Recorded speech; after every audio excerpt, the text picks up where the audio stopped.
பாழடைந்த கட்டடத்துல lorry driver சடலமா மீட்கப்பட்ட வழக்குல போலீசார் முக்கிய குற்றவாளியை கைது பண்ணியிருக்காங்க. உயிர் நண்பனோட மனைவியோடு கள்ளக்காதல் வளர்த்த மெக்கானிக்கின் மாஸ்டர் பிளான் இது. கன்னியாகுமரி மாவட்டம் இரணியல் அருகே திருவிடைக்கோடு கொத்திவாரை மலை அடிவார பகுதியில் உள்ள ஒரு பாழடைந்த கட்டிடம் அன்று கொலைகளமாக மாறியிருந்தது.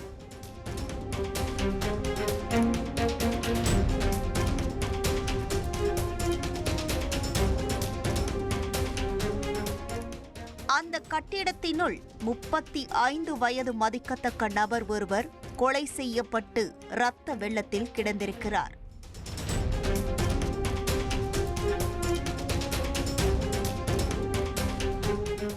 கொல்லப்பட்டவரின் பெயர் கிருஷ்ணதாஸ். தக்கலை அருகே பிரம்மபுரம் பகுதியை சேர்ந்தவர். லாரி டிரைவராக வேலை பார்த்து வந்த இவர் கடந்த 9 ஆண்டுகளுக்கு பின்னர் பவித்ரா என்ற பெண்ணை காதலித்து திருமணம் செய்துள்ளார். இவரும் இரணியல் அருகே திருவிடைக்கோடு பகுதியை சேர்ந்த ரமேஷ் என்ற நபரும் நெருங்கிய நண்பர்கள். ரமேஷ் மெக்கானிக் கடை வைத்து நடத்தி வருகிறார். இதனால் ரமேஷ் அடிக்கடி கிருஷ்ணதாஸின் வீட்டிற்கு சென்று வருவது வழக்கம். இருவரும் அவ்வப்போது ஒன்றாக மது குடிக்க செல்வதும் உண்டு.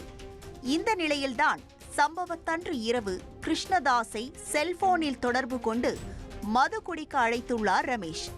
உயிர் நண்பன் ஆசையாக அழைப்பதை நம்பி கிருஷ்ணதாஸ் தனது மைத்துனரின் இருசக்கர வாகனத்தை வாங்கிக் கொண்டு ரமேஷை சந்திக்க சென்றுள்ளார். ஆனால் அப்போது அவருக்கு தெரியாது இதுதான் தனது கடைசி பயணம் என்று.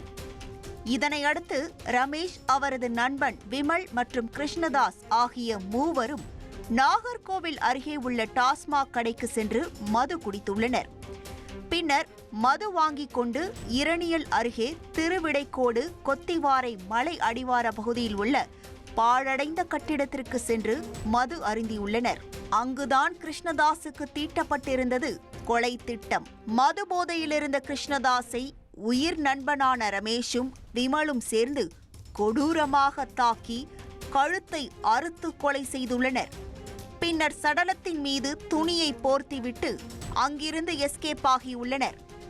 ஆனால் கிருஷ்ணதாஸ் இரவு வெகுநேரமாகி வீடு திரும்பாததால் சந்தேகமடைந்த உறவினர்கள் கிருஷ்ணதாஸை வலைவீசி தேடியுள்ளனர். இதனை அறிந்த ரமேஷ் செல்போனில் கிருஷ்ணதாஸின் உறவினருக்கு தொடர்பு கொண்டு கிருஷ்ணதாஸ் திருவிடைக்கோடு மலை அடிவார பகுதியில் உள்ள கட்டிடத்தில் இருப்பதாக கூறி நாடகமாடியுள்ளார். உடனே பதறி அடித்துக்கொண்டு உறவினர்கள் அங்கு சென்று பார்த்தபோதுதான் தலை மற்றும் கைகளில் சரமாரியாக வெட்டப்பட்டு துணியால் மூடிய நிலையில் இரத்த வெள்ளத்தில் கிடந்துள்ளார். தகவல் அறிந்த சம்பவ இடத்திற்கு வந்த போலீசார் சடலத்தை மீட்டு உடற்கூராய்விற்காக அனுப்பி வைத்துவிட்டு விசாரணையை தொடங்கியிருக்கிறார்கள். அதில்தான் நண்பனின் மனைவியோடு ஏற்பட்ட கள்ளக்காதலில் உயிர் நண்பனையே திட்டமிட்டு கொன்ற உண்மை வெளிவந்தது. கொலை செய்யப்பட்ட கிருஷ்ணதாஸின் தாயார் காவல் நிலையத்தில் ஒரு பகீர் புகாரை கொடுத்திருக்கிறார்.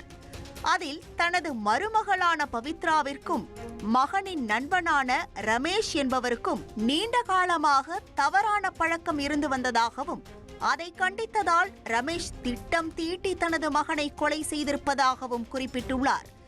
இதுகுறித்து வழக்கு பதிவு செய்த போலீசார் தலைமறைவாக இருந்த ரமேஷ், விமலை தேடி வந்தனர். அதில் ரமேஷ் கேரளாவுக்கு தப்பி செல்ல முயன்றபோது போலீசார் அவரை மடக்கி பிடித்து கைது செய்தனர். அவரிடம் கொலைக்கான காரணம் குறித்தும் இந்த சம்பவத்தில் வேறு யாரேனும் சம்பந்தப்பட்டுள்ளனரா என தீவிர விசாரணை நடத்தி வருகின்றனர். மேலும் தலைமறைவாக உள்ள ரமேஷின் நண்பனான விமலை போலீசார் தேடி வருகின்றனர். கள்ளக்காதல் விவகாரத்தில் லாரி டிரைவரை உயிருக்கு உயிராக பழகிய நண்பனே திட்டம் தீட்டி கொடூரமாக கொலை செய்த சம்பவம் அப்பகுதியில் பெரும் பரபரப்பை ஏற்படுத்தியுள்ளது. ட்ரெண்ட ஃப்ரெண்ட் ஆக்கிக்கோங்க. தந்தி டிவியின் சப்ஸ்கிரைபர்ஸ் அண்ட் ஃபாலோவர்ஸ் குடும்பத்துல நீங்களும் இணையுங்க.